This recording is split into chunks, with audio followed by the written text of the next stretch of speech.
So magluluto tayo ng igado. So ito yung ating mga sangkap.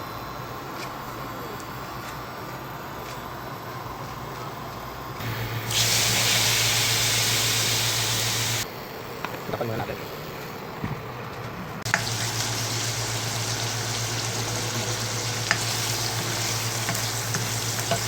Dito na tayo magigisa ng ating fritado. Sibuyas at bawang lang tayo.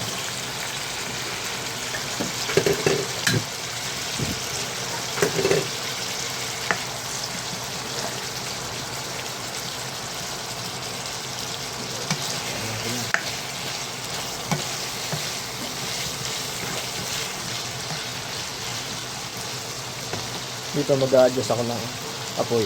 Lalaksan na natin.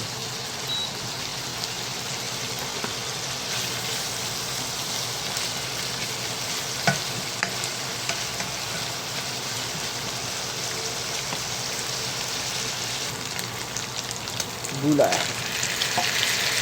carrot at bell pepper lang.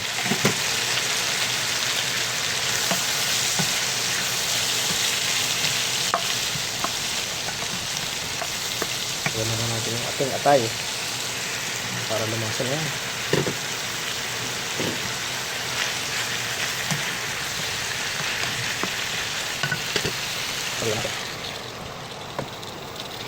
Apat.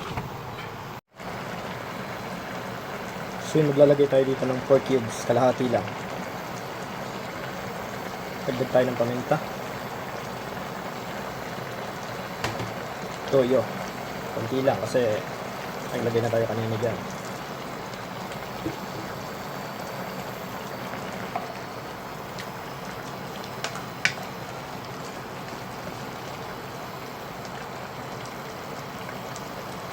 I-reduce lang natin yung sauce at okay na yan.